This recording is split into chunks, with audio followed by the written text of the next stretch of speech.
Hey, man, what do you mean you don't think we're going to? We're always going to make it. 10 seconds to get from my desk to here? I could do that in 3, 2, and maybe even 1. Good morning, guys. How y'all doing? We got Chelsea. We got Ruben. We got Jose. We got some goats out there today, boy. I tell you what, Chelsea's out there. It looks like she's hanging out in Galveston. That's where we're going to start. We're going to start with Chelsea. Chelsea, where are you? Hey there. So, Nate, I'm technically in LaPorte, which LaPorte. is south of Morgan's Point. Yeah, we've been watching Battleship Texas make its move all morning. Started around 6 o'clock this morning. Oof. Making its way to Galveston for $35 million in repairs. Those repairs were approved by Texas legislature back in 2019. So it's a big deal because if these repairs aren't made, then we would lose the Battleship Texas. That's what I'm told. It would just sink. So it's making its way to Galveston with the help of lots of tugboats. And so it's expected to get there. You know, it's actually moving quicker than expected. So it may reach its final destination by about between 3 to 4 today. And once it gets there, you know, those repairs will include fixing a lot of leaks. That's been an ongoing problem with the Battleship Texas. So they want to reskin the hull.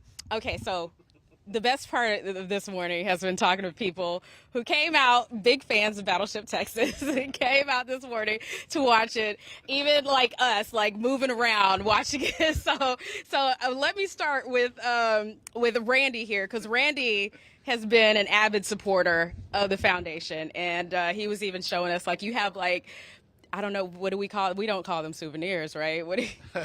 Well, I have one of the swords, and it's laser engraved, and it's golden laid, and it has all the battles that the ship was in, the dates. Oh, wow. And then I have they have different deals that they use to raise money, and when they had the Browning 911, I bought one of those, and it's engraved in gold and laid. And then it also has the grips made from the deck of the ship. But there's other items, like where they repaired the hull. I bought statues that they made, and then paperweights that are laser engraved, cut to the state of Texas, and it has the battleship's number on it. But if you don't buy anything, if you enjoy history, and this is a really important piece of history because it's the only battleship left in the world from World War I and II. Go to the Battleship Texas Foundation. Go to their website and donate money. Yeah. So, yeah, I want to mention that part of this, even though it has this, you know, huge pot of $35 million for repairs, it's expected to be self-sustaining after that. So it's going to be really important for people to continue to support Battleship and, you know, participate in fundraisers like that. And some of the fundraisers, they vary. Like one year they did a shotgun, and one of the guys that was here earlier, he purchased 2 different pistols, and they have a new one now. So even if you don't, you know, a certain portion of that goes to it. If you don't want to buy one of the things or the items on their website to help, just write a check for $10 and donate. It's Texas history. It's nothing like it, right? Amen, amen. They've been filling me in on history all morning. I got to also bring it in here because, okay, so you were telling me, I guess the Battleship was also a hot date spot as well? Yes, back when there wasn't air conditioning, or if you think back, theaters used to say air-conditioned theater or air-conditioned church. Well, if you weren't going to church or you weren't going to the movie theater because you were poor, you went to the Battleship Texas, which was free. And what you did was a flashlight or a candle, and you went to the bottom deck and you followed the red arrows, and the red arrows had a tour. But somewhere in there, your battery or your torch, as the English would call it, would run out of that, and then you were lost in the dark with your date. And there was no better, cooler place to be than the Battleship Texas without enough batteries in your flashlight with your favorite gal on your arm. And you could explain to the mothers that and father that that's what happened. And usually the father asked something about shotgun weddings and other things. But that was the hot thing during the summertime, was the date following the red arrows on the Battleship Texas. Okay, get on the Battleship Texas, run out of batteries, and see where it goes. See where the red arrows were, so you didn't know how to go. And you usually ended up lost in the engine room. And you just went up and down the stairs, up and down the stairs. And what happened was you had to sort of feel the side of the walls. And when there weren't walls to feel in the engine room, you know, all that was left was Shaft Alley way down the back where the propeller was. And you might get lost there and be lost till they sent survival rescue people to find you. Oh my goodness. Or the parents came out to go, what happened? Right. Sounds like it was getting steamy in that air conditioning. Okay. Yes. See, this is the history they don't put in the books for you guys. But we're going to continue to follow all day. They're actually streaming the journey on the Battleship Texas Foundation Facebook and YouTube if you guys want to check out later in the day. But it should be around maybe 3 or 4. They're expecting at this pace. They're expecting maybe 3 or 4-ish to hit Galveston. But tune in whenever you can. Check it out. Yeah, that's great information. Told me that story. His name was Dale Martin, and he was a Texas A&M graduate. And he was a superintendent out at San Jacinto Battleground. Okay. Later on, he went up to Monument Hill in LaGrange. Shout out to Dale Martin. All right, sending it back to you, Nate. Yeah, great history there, Chelsea. Nice job in covering that. And, you know, yeah, I totally agree that people should also participate financially and spend some money. That also explains the baby boom era, okay? That explains the baby boom era. It explains the baby boom era. Yes, it does. Yes, it does. Yes, it does. Yeah, see, I'm old enough to know a little bit about that. That's right. That's first-hand experience maybe over here. Yeah. Looking at him. Yeah, pink shirt. Yeah, I see him. Right. I see him. Let him know. You know, he ain't throwing no fastballs by me. I caught all of that. Anyway, all right, let's keep it moving. I think Ruben's out and about. Is he with Katie this morning? Ruben, are you with Katie this morning? I am not, Nate. I am back on the regular beat this morning, and Okay. I will tell you, in case you didn't get to see us this morning, Support Your Local Artist Tour hits Houston tonight, and it's going to be live at Carbach Brewing. So you're asking yourself, what is it? Well, it's an art battle. And tonight, you're going to get to see some of the best in town go at it in a no-holds-barred art brawl. In this corner, we have Mr. Nicky Davis. So we had this done this morning live. We started in the 8 o'clock hour, we went all the way through the 9 o'clock hour, just to give folks a taste. There's a clock on the wall, just like there will be tonight. In this corner, Tarbox doing his thing. Incredible stuff. They have to, it's black and white every time, and they have to come up with kind of like the theme, what they're going to do. We'll have two artists on each team. They're going to go at it again. It happens live in person at Carbach Brewing tonight. And what else are you going to do on a Wednesday night? Go have a cold beer, get something to eat, and watch this thing happen. There's going to be a DJ. It's going to be a whole lot of fun, all ages. It's going to be a blast. If you haven't been to Carbach and seen any of their live events, it's a great venue. They do a great job. And again, can't stress this enough, free. So the tour's been on the road for a while. It's going to be USA and Canada. They've already done about 7 stops. Got more to come, probably going to be on the road for a while. So if you have friends in other cities, let them know it's coming to them, and they can check that out as well. So it's a really cool event, you know, and Houston has such a great kind of that, you know, street art scene and art culture happening in all parts of town. We're at Art in the Heart here off of Jensen, which has their own very cool, very special art vibe happening in this community. If you get a chance to check them out, do so as well. Both of these pieces of art that were done this morning, the artists are donating it here to Art in the Heart. That's going to be auctioned off, and all the money goes to help this incredible space right here that is doing incredible work in this community. And if you want to find out more on the artists, you can follow Tarbox at Tarbox2, and you can follow Nicky at Nicky Davis. Show them some love, support your local artists. The tour happens tonight, guys, and if you do come out, make sure you say hello to the referee, Mr. Nick Major. He's a good dude. He'll blow the whistle for you. All right, Nate, giving it back to you. Hey, real quick before you go, Ruben, what part of town are you right now? So we're on Jensen, and Ronnie, what do we call this part of town? Fifth Ward. East Tex Jensen. Nope, it's not. Nope, it is not not. Fifth East Ward. Tex Jensen. It Okay. is its own thing. It's its own thing. It's its own community. I got you. You know, don't mix it up, Nate. Don't Okay. mix it up. Okay, all right. I thought All right. I'd nailed it. Thank you, sir. Close. See you, buddy. Appreciate you. All right. Okay, very good. All right, so there you saw brand new community there. I want to make sure before we get to Jose, I want to make sure I acknowledge the people who are watching and appreciate you guys watching. Joanne, see you. Jay, hello, Jay. Shadon, also Gail Walker. There's Elaine. George, yes, sir. Elizabeth, also Bright.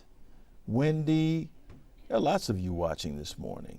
Lots of you watching this morning. We certainly appreciate that. Oh yeah, that guy was all about the baby boom era. You know it was. You guys know it was. Speaking of baby boomers, never mind. I don't need to get into that. Bring him up. He's the GOAT, greatest of all time. You know. We're gonna let you finish today, my man. You know where you stand. You know where you stand with me. Well, I seem like I'm going to be kind of the bummer because all I've got is a couple of news stories that I thought were very interesting today. But we've gone through the fantastic move of the iconic Battleship Texas, and now Ruben was talking about the art battle that's going to be taking place. Two very, very good stories, but I saw one of the stories that we covered today, which I thought is going to be very, very beneficial to patients of diabetes type 1.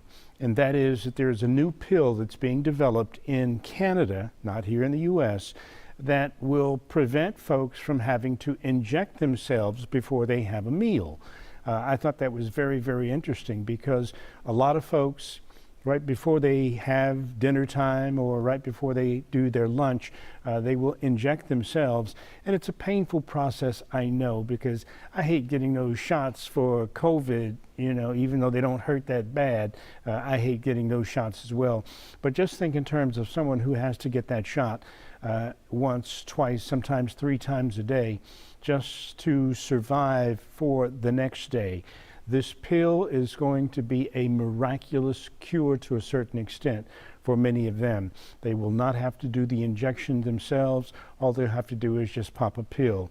The problem is it's still under development right now, and a lot of research is still underway in Canada. Another story that caught my attention is blood for gas. This is the last day to apply at your local blood bank, for a supply of gas for a year if you're selected. Blood banks have been low on supplies throughout the country, so it's not just here, but it's around the country, platelets as well as plasma, and other things that can be derived from blood supplies. They've been very low on that for the past year. So the incentive was a person is going to be selected and they will get a year's supply of gasoline. That's, if you add it up, it's close to about $6,000 worth of gasoline for a year. Another story that caught my attention, which I think is going to be very, very, very interesting for our community. Houston is celebrating 186 years. One of my colleagues said, don't look over 180, but Houston, and it's because of the people who are so warm and so caring, and also those who like the food scene, because the food scene is a very big one and is known throughout the country. And that's why we have Houston Restaurant Weeks. You mentioned Ruben and Katie. They're not at a restaurant today, but they have been telling us about restaurants throughout the entire run of Houston Restaurant Weeks. And we are getting to a close. Next week is going to be the final day, one of the final days of Houston Restaurant Weeks. More than 300 restaurants. You name the kind of restaurant that you enjoy, and it's on the list of those that are offering deals for lunch and deals for dinner. And Uber has a new feature.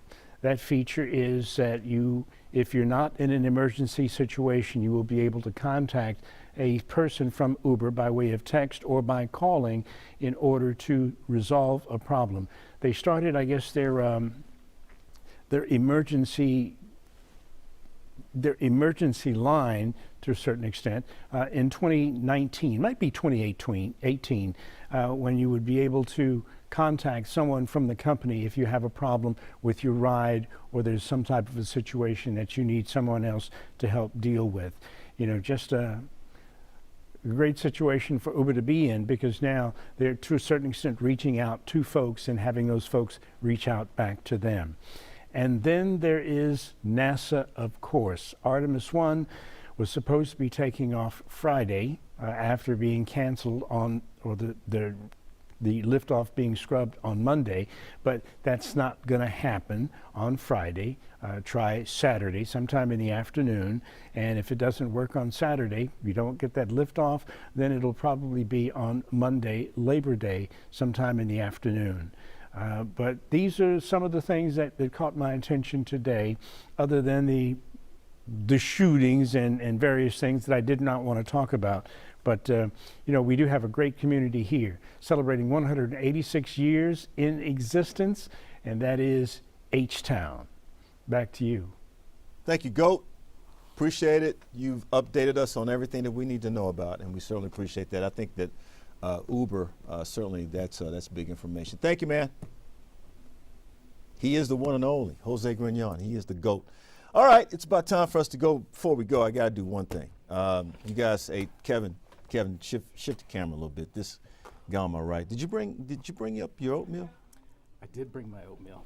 You did? Absolutely. Well, why didn't you bring it? Oh, you mean bring it up here? Yeah. No, it's too late to go get it. Back at the desk. Because I think the camera not shifting, not moving over to you. There it is right there. So this is Mark Coleman, our esteemed producer. He eats oatmeal every morning, cream of wheat. Why do you eat cream of wheat? It's one or the other, not necessarily both on the same. You eat one or the other. Yeah. You ever eat anything else any differently? Yeah. Any different? Sure. What do you eat? Sometimes I'll eat fruit. Or You eat bacon, eggs? Yeah, absolutely. You haven't seen me eat like a breakfast sandwich before? No. Okay. All I see you eat is oatmeal, cream of wheat. That's it. That's it. Yeah. With your oat milk. Sometimes I use oat milk. We're out of here, man. I had to get my boy up. I had to get him up. Okay, you want to do the names this morning? You think you can do it? No, that's too long a list. Too long a list? I'm gonna leave that to you. Well, sit here and watch me do it then. Sure. Take some notes. All right, guys, it's time to go. Here we go. Daniela Cinderella, the very stylish Janae, Lisa, Taylor, Shining Diamond, Rhoda, big personality, Shanette, Barbie doll, Barbie, Carolina, Lena, Sanchez, I added one more Lena, Jessica, the great Berman, Rico, the Suave Jones, producer Mark Coleman and his oatmeal and oat milk, the Lion, Grambling grad Kevin Collins, the chef John Butler, also known as Mr. Meat. Mr. Meat. That's right. That name courtesy of Johnny Too Big Toad Rodriguez. That's right. Hockey Dan. Juan, can I get a mic? Check Miller. Big Daddy Bradley. Texas Tech Grandpa Mark Jenner. Alex, what's up, Supco? Randy Pickle Juice Tilly. Oh, Miss Maggie. Chris Lamborghini. And John Bill Street Chastain. Pickle Juice. I like that. I'll see y'all tomorrow, man. Y'all take care. Bye.